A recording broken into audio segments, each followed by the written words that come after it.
कहानी का नाम ट्रेन का यादगार सफर। आजकल लॉकडाउन चल रहा है तो सब घर ही रहते हैं, ऐसे में बाहर जाना तो होता नहीं है। तो ये बात थोड़ी पुरानी है, जब लॉकडाउन नहीं था। ये बात मेरी शादी के पहले की है, तब मैं ग्रेजुएशन कर रही थी और तब ट्रेन के सफर में ये यादगार कहानी है जो आप सबको बता रही हूँ। मैं हमेशा अपने आप में बंधन के रहती।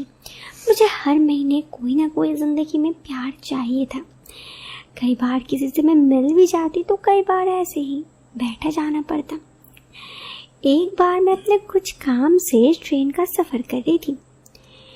मेरे साथ एक लड़का बैठा था, उससे मेरी अच्छी बातें हो रही थी। आप कहानी शुरू करने से पहले मैं आपको बता दूं, ये मेरी जिंदगी की एक सच्ची दास्तान है, किसी और की नहीं, मेरी ही। थोड़ा ध्यान से सुनना। उसका नाम धीरेंद्र था। वो लड़का ग्रेजुएशन कर रहा था। वो काफी अच्छा देखने में था और काफी खुले किस्म का था। वो कई बार जोक मारते हुए बिना कुछ शर्म किए हुए कुछ भी बोल देता, तो मैं भी कोई हिचकिचाहट नहीं रखती। कुछ देर बाद हमारी ट्रेन एक स्टेशन पर रुकी। उधर हमारे पास बैठे बहुत सारे लोग उतर गए। वो लड़का भी नीचे उतरकर कुछ खाने के लिए लेने गया। वापस आने के बाद मैंने मुझसे पूछा, आप कुछ खाओगे? मैं उसकी बात समझ गई, वो क्या फल खाने का बात कर रहा था। मैंने उससे कहने लगी, हाँ बिल्कुल, अगर कुछ ताजा अच्छा मिले तो मुझे पसंद है। वो बोला कि तो ठीक है, मेरे पास कुछ फ्रूट्स हैं जो है देता हूँ। मैं उसकी तरफ आंखें नचा कर देखी, अच्छा दिखाना। उसने फ्रूट्स निकाले और फ्रूट्स दे दी। आप भी ना बस मुझे गलत मत समझो, मैं तो सीधा साधा बालक हूँ। ये कहकर वो हंसने लगा, मैं भी हंस दी। उसने जो फल मुझे दिए मैंने उसे हाथ से लिया और उसके सामने ही अच्छे से खाने लगी। मेरी इस हरकत से वो भी काफी एक्साइटेड हो गया। फिर वो ज्यादा कुछ नहीं बोला। 1 मिनट बाद वो उठा और वॉशरूम की तरफ चला गया। मुझे पता था क्यों गया है। थोड़ी देर बाद आकर वापस बैठ गया। उसकी तरफ देखकर मैंने कहा कि वैसे उसने मुझे कहा, वैसे मुझे सेब पसंद है।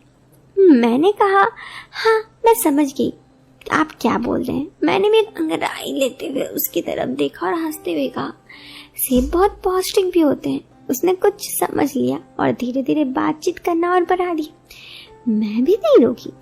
अगले स्टेशन में ट्रेन से कुछ लोग उतर गए, पर इस बार कोई नहीं चढ़ा। अब मैं ट्रेन के आगे की तरफ 4 लड़के थे और बीच में हम दोनों ही रह गए थे। मैं सो गई। जब उठी तो देखी कुर्ती थोड़ा गीला हो गया था। मुझे लगा पसीना सा आ गया। मैं वॉशरूम की तरफ देखी, सूंघी तो समझ में आया ये क्या है। मैं कुछ नहीं बोली, मुझे भी अच्छा लग रहा था। मैं वॉशरूम का दरवाजा बंद नहीं किया था क्योंकि मैं ऐसे बस अपने आप को देखने गई थी। बाहर धीरेंद्र था। उसने ये सब देख लिया कि मैं क्या कर रही हूँ। उसे पता था कि आग मेरे अंदर भी है।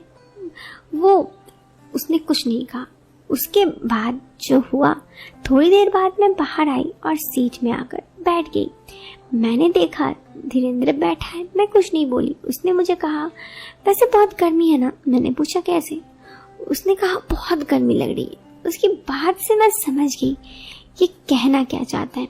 मैं भी जैसे एक्साइटेड होकर बोली कि हाँ। उसके बाद हम दोनों एक दूसरे की तरफ भी देख रहे थे और तभी 2 लड़के वहां से क्रॉस किए, जो मैंने कहा कि बगल में कोच में बैठे थे। उनके आने से मैं तुरंत ही दूसरी तरफ देखने लगी और धीरेंद्र भी अपने आप को ठीक किया। लेकिन उसने कहा कि अरे क्या बात है। उनकी बातों में मैं समझ गई कि ये लोग कहना क्या चाहते हैं। मैं कुछ नहीं बोली, बस मैंने कहा कि ठीक है, कोई दिक्कत नहीं है। आपने जो देखा मैं आपको वो सब कुछ बताती हूँ। दोस्तों, उसके बाद उस ट्रेन में बस हम लोग 6 लोग थे। वो 4 लड़के, धीरेंद्र और मैं।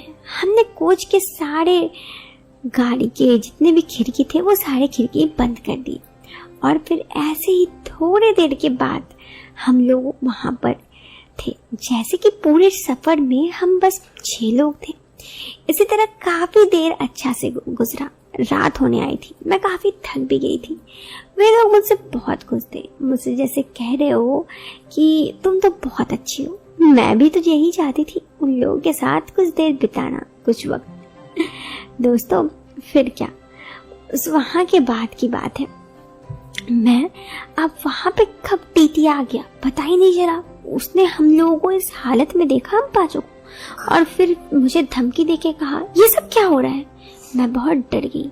उसने मुझे अपने साथ ले जाने को कहा। सब लड़के कहने लगे अरे माफ कर दीजिए, इसे मत ले जाइए, मत ले जाइए। लेकिन टीटी मुझे डराते हुए कहने लगा। सबने रिक्वेस्ट की पर नहीं माना। मेरे से स्टेशन आने पर उसने मुझे अपने ऑफिस ले गया। काफी देर उसने मुझे जेल के नाम पे डराया। मैं बहुत डर गई थी, क्या सच में वो मुझे जेल ले जाएगा।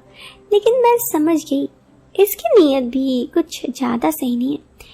अंत में उसने बोला बचने का एक रास्ता है। मैंने कहा मुझे बिना कुछ सुने मंजूर है। वो भी हंस दिया और मुझे अपना क्वार्टर पर चलने बोला। अब मैं क्या ही करती, मैं उसके क्वार्टर चाट चली। उसके कमरे में जाकर उसने दरवाजा बंद किया।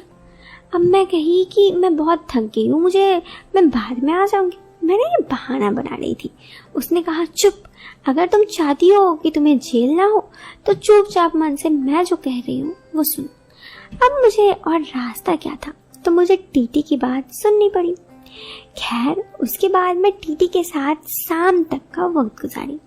फिर शाम में मैं अपने शहर तो पहुंच ही गई थी भोपाल, वहां से अपने घर आ गई। इसके बाद की लाइफ मेरे लिए बिल्कुल बदल गई। ट्रेन का सफर में जो हुआ, लेकिन वो टीटी मुझे बहुत पसंद था। एक दिन टीटी ने मुझे कॉल करके बुलाया तो मैं भी टीटी के पास चली गई। इस तरह ये सिलसिला चलता रहा। मैं कई बार उस टीटी से मिलने उसके क्वार्टर जाती। इसी तरह काफी एक साल बीत गया और फिर एक साल बाद मेरी शादी लग गई। अब मेरे पति से मेरी फोन पर बातें होती। मेरे पति के कुछ रिश्तेदार क्योंकि इसी शहर में रहते, तो अब मुझे उस टीटी के घर जाना दिक्कत होता। लेकिन वो टीटी मानने को तैयार ही नहीं था। उसे मुझसे इस तरह से प्यार हो गया था कि वो मुझे हर हफ्ते अपने यहाँ बुला रहा था। बड़ी मुश्किल से मैंने उससे पीछा छुड़ाई। अभी फिलहाल मेरी पति से फोन पर बात हो रही थी। फिर मेरे पति के साथ मेरी शादी फिक्स हो गई और शादी होने के बाद मैं दूसरे शहर आ गई। फिर तो जिंदगी बदल सी गई। अभी लॉकडाउन में खैर क्या ही बताऊं, जिंदगी बोरिंग हो गई है। तो लॉकडाउन के बाद किसी और लोगों से मिलूं तो वो कहानी आपको जरूर मेरी जिंदगी की बताऊंगी। अभी इस वीडियो से लेती हूँ अलविदा, मिलते एक नेक्स्ट वीडियो में। टिल देन आप इस वीडियो को लाइक कर सकते हो, चैनल पे पहली बार आए हो तो सब्सक्राइब करना। दोस्तों एक बात, कहानी कैसी लगी कमेंट करना। Till then bye bye, take care.